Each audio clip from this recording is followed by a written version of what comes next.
Right lads, how's it going? Welcome back to the channel, and Liverpool have gotten their transfer window activity off to an absolute flyer as far as I'm concerned, as they sign Alexis Mac Allister from Brighton for a release clause of £35 million, which I just find absolutely absurd, to be honest, an absolute steal in my opinion. But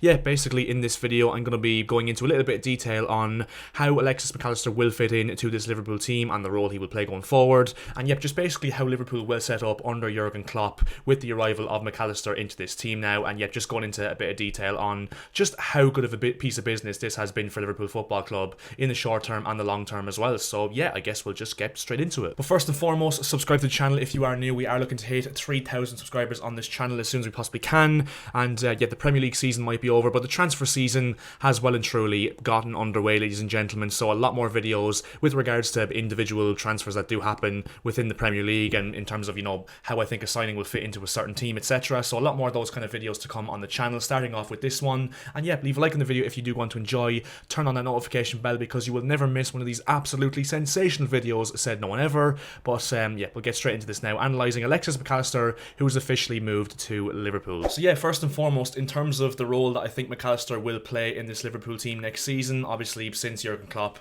stepped in the door at Liverpool in 2015, he's set up with a 4-3-3, which looks something like this on screen, for example, where Alexis Mac Allister would more than likely be covering on that left-hand side for Robertson, who does dart down the left-hand side, and obviously Trent Alexander-Arnold, who darts down the right-hand side, as the fullbacks look to have a little bit of creative freedom and obviously do like to contribute mainly to the attack. And Mac Allister, like I said, would be, you know, used in terms of covering that area for Robertson when he goes forward, as well as combining for Robertson, but also getting on the ball himself to make things happen from those deeper areas, which he wouldn't look too out of place in, to be fair to him. But obviously in the last few games of last season, Jurgen Klopp went for the 3-2-4-1 system, obviously discovered by Pep Guardiola and since used by Mikel Arteta and Roberto De Zerbi, for example. And with that 3-2-4-1 system, as you can see on screen, Mac Allister has a little bit of a different role, and he still plays as one of those, you know, so-called double eights, so to speak, but he does have a different role, considering the fact that in this role you need to be very technically strong and yeah, obviously be able to play in those half spaces and make things happen in those half spaces, link up with Luis Diaz on that left wing, as well as, you know, linking up with Cody Gakpo in the central areas. I think that is the role that Mac Allister will mainly play in his time at Liverpool, and to be honest, I think he'll literally be like a duck to water in that role, to be honest. I think even though he's played in somewhat of a deeper role at Brighton in a midfield double pivot with Caicedo,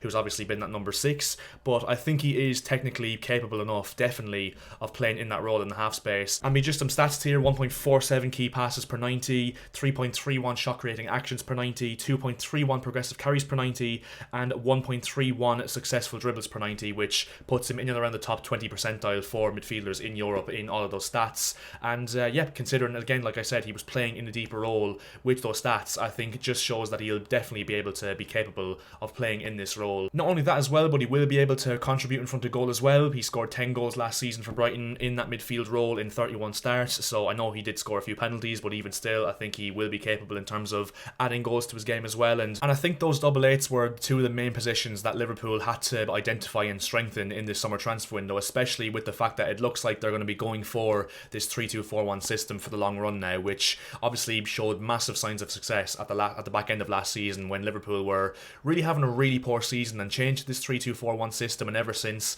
I think they're unbeaten since they changed to it. Correct me if I'm wrong in the comment section, guys, but I know they drew at Aston Villa, but besides that, I think they're actually unbeaten whilst playing this system. So I think it would be crazy for Jurgen Klopp not to, you know, build this new Liverpool team around this system. And I think Alexis Mac Allister will be one of those players that, like I said, just perfectly suits this style of play, especially for the price they got him for as well. I mean, £35 million, it's an absolute steal, make no bones about it. And I'm so surprised that no other teams tried to, you know, really go gung-ho for this guy, because I think Mac Allister as a player, I think this is a signing that honestly I think would have been an unbelievable piece of business for pretty much any of the big teams, especially given the fact that the majority of those big teams play with those double eights, or at least one advanced 8 in the half spaces. When you think of Man City, who play this exact same style of system, Arsenal the same, Man United, who play a similar system under Eric Ten Hag, even Pochettino at Chelsea. I'm so surprised that Liverpool seem to be the only real ones in this race, and you know, fair play to them, because they got this deal over the line before any team could really have a sniff at him. But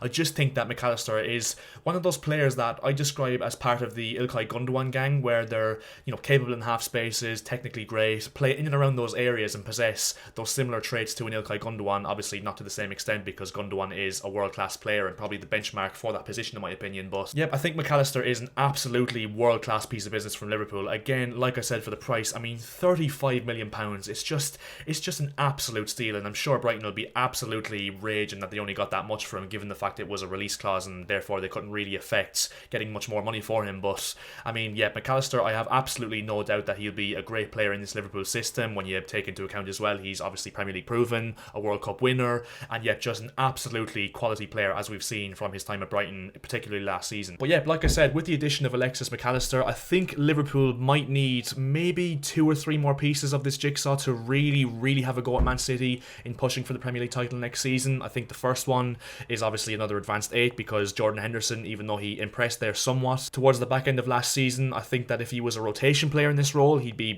capable. But I think that you're not going to get away with having Jordan Henderson in that role for the majority of the season if you want to push for the title next season, which will be the ambition for Jurgen Klopp and Liverpool. So I think a player to play in the right half space would definitely be an option for Liverpool to strengthen. I think a holding midfielder the same, because even though I don't think Fabinho is necessarily finished, and I still think that he will improve next season, and he has shown signs of improving since this 3-2-4-1 system change, but I think maybe if he gets someone in that's a little bit younger to compete with Fabinho, obviously they're going to be competing in the Europa League as well, Liverpool, so to have the strength in numbers there won't hurt whatsoever. I think that'll be one to strengthen. I think that the left-sided centre-back might be cause for concern over the course of a 38-game season with Europa League football, like I said as well. I think Robertson, whose obviously main strengths lie in overlapping down that left-hand side and contributing in the final third, I don't know if his one-on-one defending ability and his pace will be quite able to fit into that role long-term as the left centre-back, which, say, Konaté, for example, on the other side has, where he's capable in possession but also is a very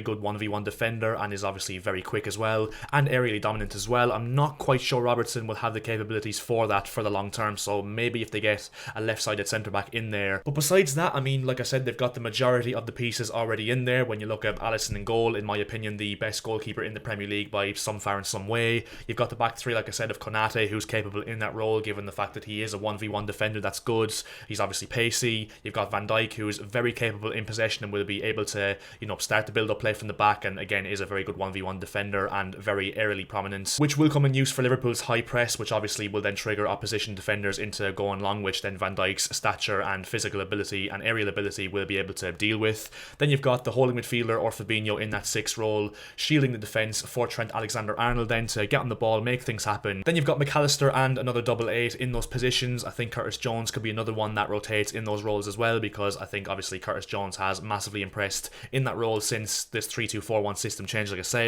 You've got Luis Diaz on the right, Mo Salah on the left, 2 wingers who are capable at scoring goals, but also being those 1v1 wingers, which is absolutely crucial in this system with those players in the half spaces to be able to go left or go right, and I think Salah and Diaz both, definitely possess those traits. And Cody Gakpo up front, who in my opinion has proved to be a very good signing, having started off slowly to a certain extent in his Liverpool career, having signed in January, but I think with this system change he's really grown into his own in this role as a complete striker almost, which we didn't expect him to play in because obviously he was a left winger for PSV Eindhoven and for the Dutch national team, but I think he's definitely proved that he's a very capable player in this position, at almost being the new Roberto Firmino, so to speak, in that complete striker role, with his pressing ability from the front, his ability to play with his back to goal and link up play, and to be able to score goals as well when needed. So I think Liverpool have the majority of the pieces in this jigsaw, like I said, and I think it's just 2 or 3 more pieces to complete this jigsaw, and Liverpool, I will have absolutely no doubts, will be in a serious title challenge